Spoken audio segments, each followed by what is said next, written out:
Hello friends. अब हम लोग प्रश्नावली 8.3 का क्वेश्चन नंबर 10 बनाएंगे। देखिए क्या बोला गया है। बताइए, ये में पूछा है ऐसी परिमेय संख्या जिसका कोई व्युत्क्रम नहीं हो। क्वेश्चन को पहले पढ़िए ध्यान से, उसके बाद ही हम लोग आंसर कर पाएंगे। यानी ऐसा परिमेय संख्या बताना जिसका कोई उल्टा नहीं होगा। जैसे हम परिमेय संख्या लेते हैं 2, 3, 5। तो देखिए इस सब के नीचे अगर कुछ नहीं तो एक है कि नहीं। तो अगर ये इसका उल्टा करेंगे तो 1/2 हो जाएगा, 1/3 हो जाएगा, 1/5 हो जाएगा। व्युत्क्रम मतलब उल्टा ही हुआ। तो बोला है कि ऐसा परिमेय संख्या बताना जिसका कोई व्युत्क्रम नहीं हो, यानी उल्टा नहीं हो। तो ऐसा कौन सा संख्या होगा जिसका कोई उल्टा नहीं होगा? तो वो संख्या हो जाएगा जीरो। जीरो को छोड़कर कोई भी संख्या लेंगे तो उसका व्युत्क्रम होता है, केवल जीरो का व्युत्क्रम नहीं होता।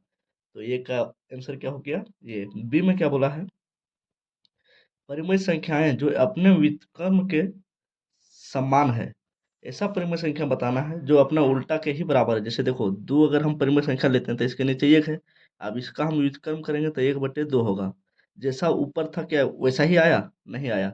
लेकिन बोला है कि एक ऐसा परिमेय संख्या बताइए जिसका व्युत्क्रम माने उल्टाएंगे तब भी वही आएगा। तो वो कौन सा संख्या? 1 है। देखिए 1 है, इसके नीचे कुछ नहीं तो 1 हम ले सकते हैं। अब इसका व्युत्क्रम करेंगे उल्टा करेंगे तो ये वाला 1 ऊपर चल जाएगा और ये वाला 1 नीचे आ जाएगा, तो फिर भी तो एक ही जैसा हो गया। यानी वो कौन सा संख्या है जिसका व्युत्क्रम भी समान होता है? तो 1 है।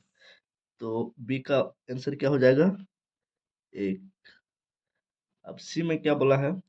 परिमेय संख्याएं जो अपने ऋणात्मक के समान है, यानी वैसा परिमेय संख्या बताना है जो अपना ऋणात्मक के समान है। ऋणात्मक मतलब नेगेटिव। जैसे अगर हम 2 बताएंगे तो इसका ऋणात्मक क्या हो जाएगा? -2। तो ये दोनों बार बराबर है? नहीं। लेकिन यहाँ पूछा है कि ऐसा परिमेय संख्या जो अपने ऋणात्मक के बराबर है, ऐसा बताओ जो अपने माइनस के बराबर है। तो वो कौन सा संख्या हो जाएगा? जीरो। जीरो बोले और -0 बोले कोई फर्क नहीं पड़ने वाला। तो कौन हो जाएगा अपने ऋणात्मक के समान? जीरो। तो सी का आंसर हो जाएगा जीरो। अब डी में क्या बोला गया है? क्या परिमेय संख्याएं भाग के अंतर्गत सदैव संविलित है? तो इसका आंसर हो जाएगा नहीं। परिमेय संख्या भाग के अंतर्गत संविलित नहीं होती है। और उसके बाद है ई। ई में क्या बोला गया है? क्या परिमेय संख्याएं भाग के अंतर्गत सदैव क्रम विनिमय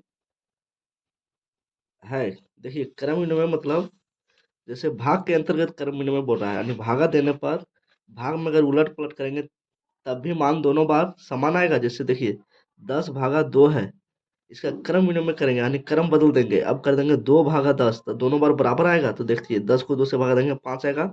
लेकिन यहाँ 2 को 10 से भागा देंगे 2/10, तो यहाँ क्या आएगा? 0.0, 10 दूना 20, 0.2 आएगा। तो क्या क्रम बदल दिए भागा में तो दोनों बार बराबर आया? नहीं। तो क्रम विनिमय गुण नहीं हुआ। तो इसका क्या हो जाएगा आंसर? नहीं। ई का क्या हो जाएगा? नहीं। उसके बाद देखते हैं एफ। क्या परिमेय संख्याएं भाग के अंतर्गत सहचर है? तो इसका भी हो जाएगा नहीं, सहचर भी नहीं होता है। और उसके बाद क्या हम 1 को 0 से भाग कर सकते हैं? 1 को 0 से भाग कर सकते हैं? नहीं, कोई भी संख्या को हम 0 से भाग नहीं दे सकते। जैसे 1 है, आज 0 से भाग देते हैं तो 0 1 है 0, फिर 1 बचा, फिर इसको भाग देंगे। 0 को हम 5 बार अगर पढ़ दें 0 बचे तब फिर भी होगा 0।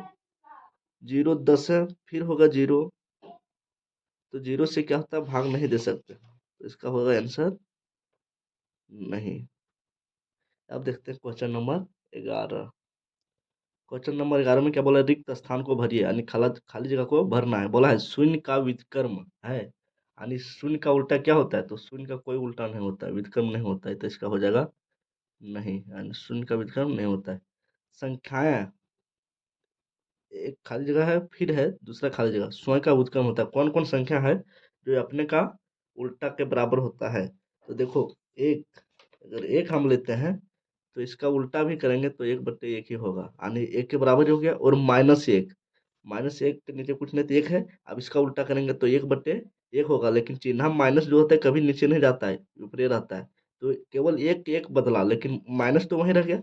तो एक को अगर हम बदली किए तो 1/1 ही हुआ, -1 को बदली किए तो फिर भी -1/1 ही हुआ। यानी 1 और -1 जो है सो क्या होता है, स्वयं का व्युत्क्रम के बराबर होता है, -1 तथा 1। अब इसी में बोला है परिमेय संख्या तथा उनके व्युत्क्रम का गुणनफल, परिमेय संख्या तथा उनके व्युत्क्रम का गुणनफल होता है, तो इसका आंसर क्या हो जाएगा, 1 होता है। दो परिमेय संख्याओं का गुणनफल हमेशा, दो परिमेय संख्याओं का गुणनफल हमेशा, देखिए दो परिमेय संख्या है तो उसको गुना करेंगे तो क्या होगा, जैसे 1/2 है और 3/2 है, दो अलग अलग परिमेय संख्या है। अब इसको गुना करते हैं तो हो जाएगा 1 3 3 और 2 दूना 4, तो ये भी तो एक परिमेय संख्या ही आया। यानी दो परिमेय संख्या का गुणनफल जो आया सो परिमेय संख्या ही आया, तो यहाँ क्या हो जाएगा, दो परिमेय संख्याओं का गुणनफल हमेशा परिमेय होता है। क्या होता है, परिमेय। तो यहाँ खाली जगह में क्या भरेंगे, तो डी नंबर में क्या भरे, दो परिमेय संख्याओं का गुणनफल हमेशा परिमेय संख्या है। उसके बाद ई में बोला है किसी धनात्मक परिमेय संख्या का व्युत्क्रम क्या होगा, तो धनात्मक होगा। यानी कोई प्लस वाला चीज को हम बदल रहे हैं, प्लस में 2/3 है तो इसका व्युत्क्रम करेंगे, उल्टा करेंगे।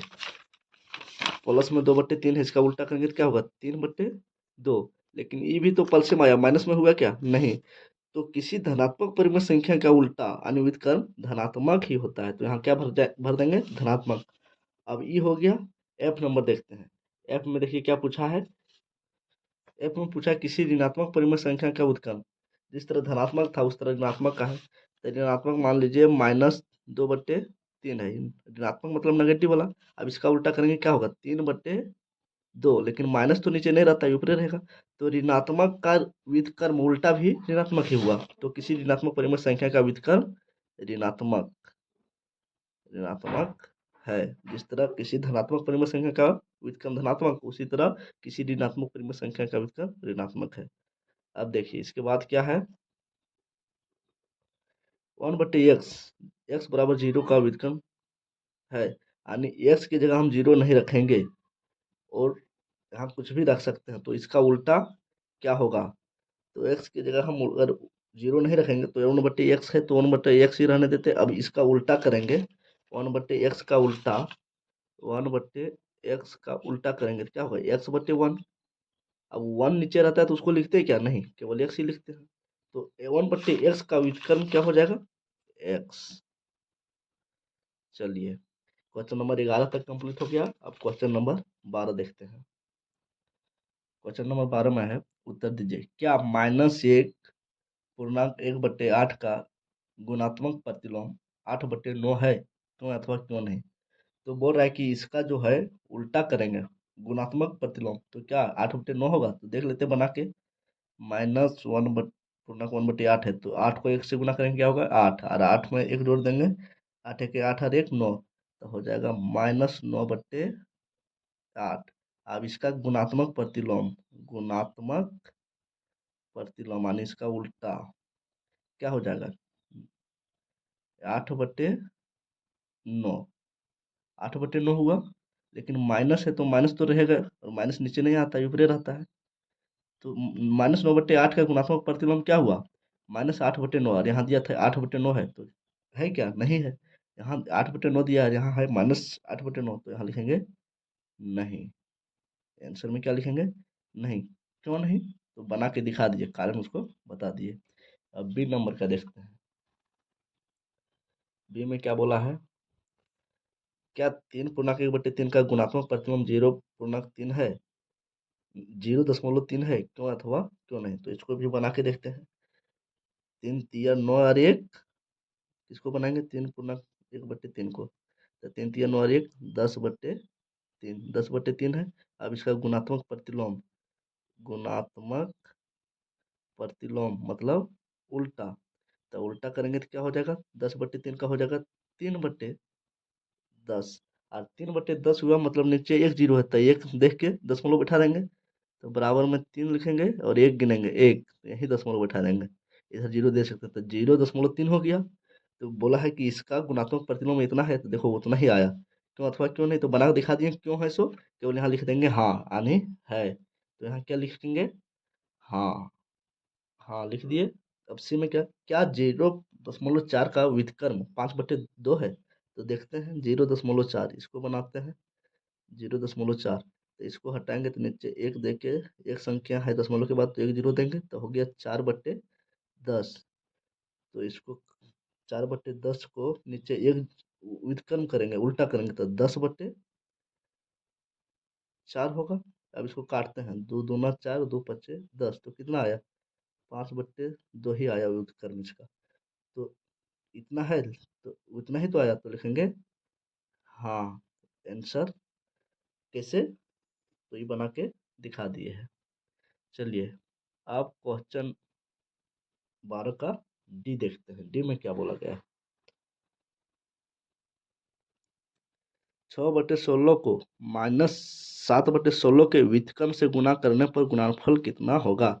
यानी 6/13 है, इसको गुणा करना है, इतना से नहीं, इसके व्युत्क्रम से यानी इसके उल्टा से। तो माइनस तो ऊपर रहेगा, खाली नीचे 16 ऊपर चल जाएगा, जो ऊपर 7 है वो नीचे आ जाएगा। यानी इसको गुणा करना इसके व्युत्क्रम से, इससे नहीं इसके उल्टा से। तो कितना मान होगा वही पूछा है।